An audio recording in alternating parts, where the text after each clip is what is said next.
Good morning, Sunday. I'm 40 here. So we're going to be going through talking about the market because that's what I figured would be probably an accepting video today. Later next week, I do need to have a talk on Secret Slayers, though, on the potential market that this set is going to have with certain distributors down and chains being down. What will circulate for the set is going to be very interesting and quite possibly very expensive. Let's dig on into Market Watch, shall we?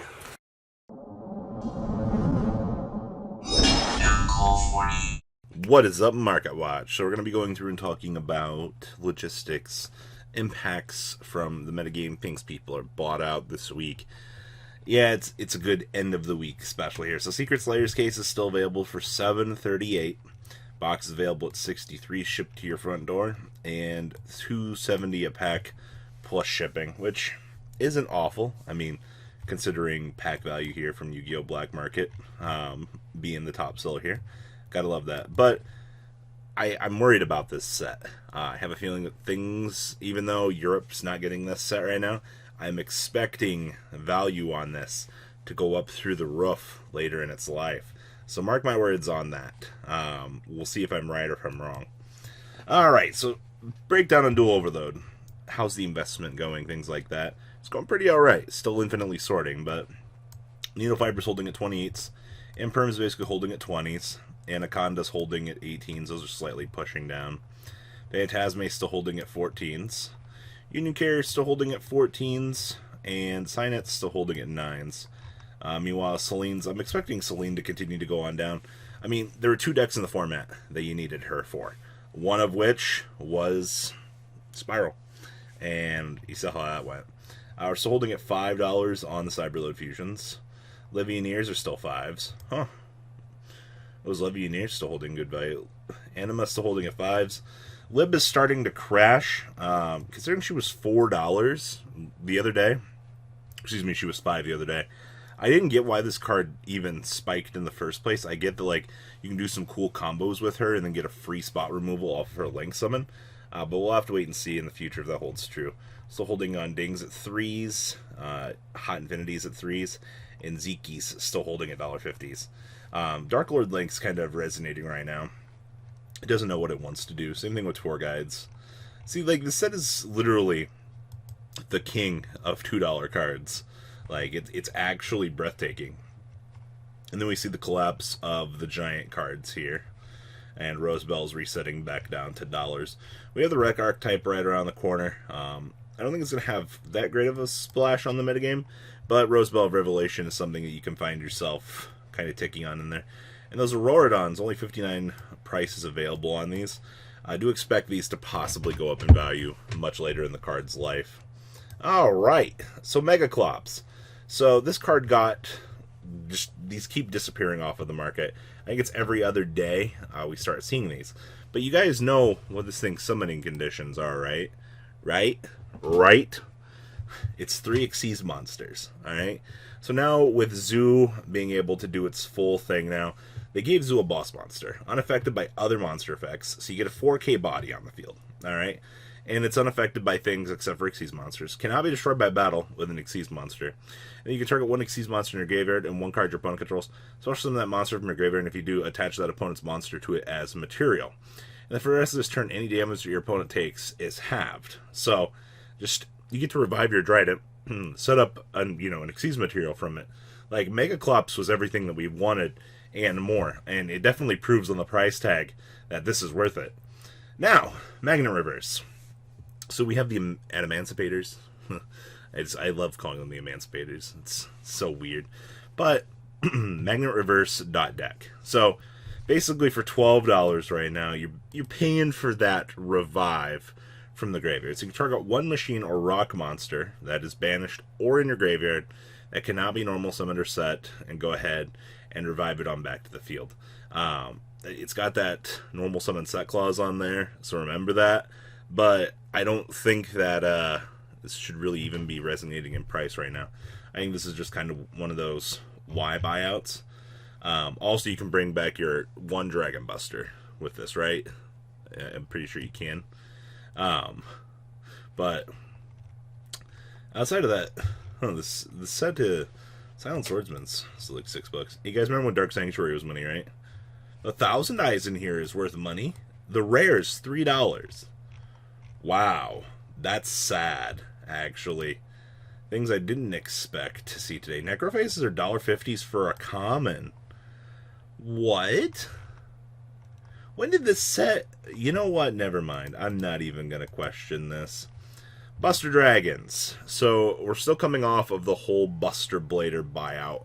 The whole lock your opponent's extra deck. Oh, boy. Make it so that your opponent doesn't want to play the game with you.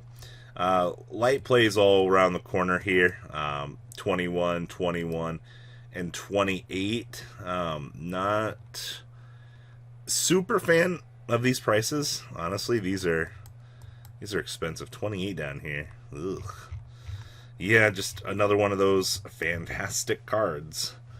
Dragon Buster, the Destruction Sword, locking your opponent's extra deck at the cost of $5.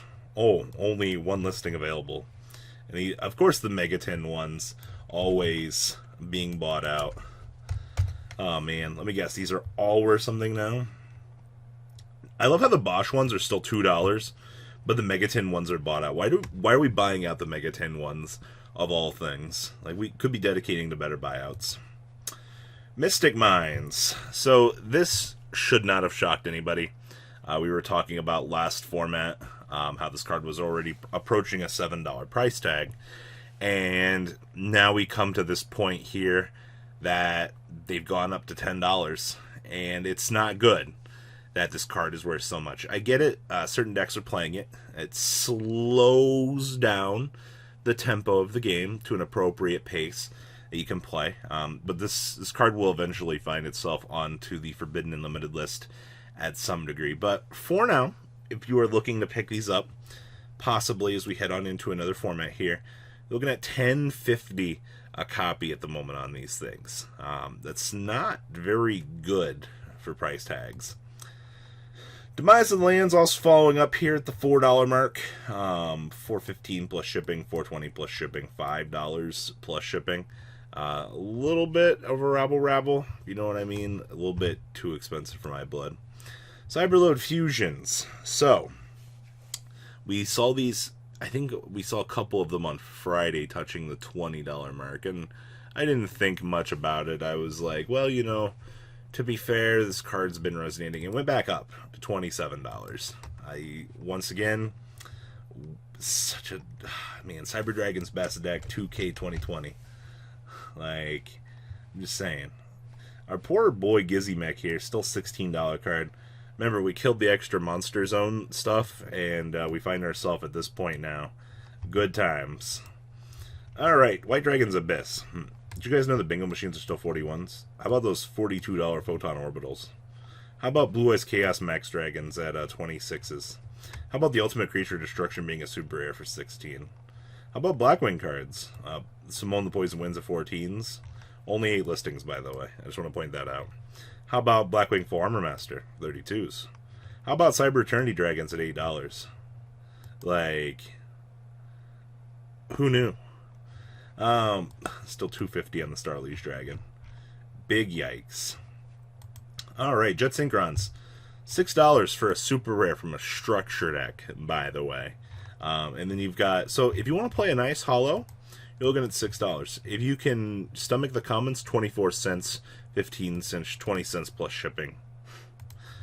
Zodiac cards. $40 on the Whiptails. You know, I kind of had a feeling that this was going to happen. As soon as Zoomami came back, we were going to go up. Yep, we did. Just straight on up. Chalkonines, $8. Barrages, I mean, $7, but it's limited to 1, so. Dridents at 5s. Regular Barrages at $4 in Mega Packs. And Ram's starting to go on up. This was a matter of time as well. Gotta have your deck nice and blinged. $5, by the way. Alright. Condemned Witch. She's still sitting at like $7. This just kind of caught my attention with the whole, you know, how we... Man, what is it?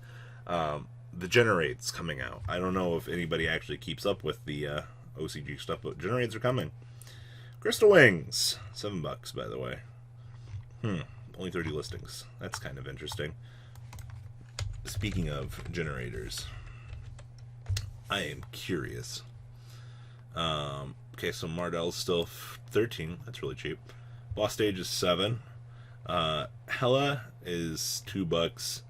Jamangdar, 20 cents. Okay, yep, that's that's all I needed to see. We saw our expensive cards. High Speed Riders. Huh. Still $7. Moonlight, still $7.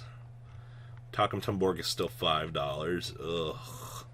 Trishy's $8. That's interesting.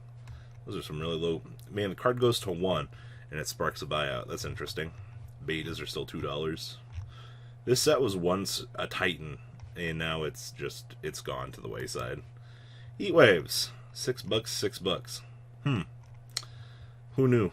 Speed Duel copies being $6 is hilarious, by the way. And Dingrace is still 35s, and we're down to 56 on the Galatea, so that buyout calming down a little bit. Orchestrated Return heading on up, $28 mark. Oh boy, can't wait for that. That's expensive.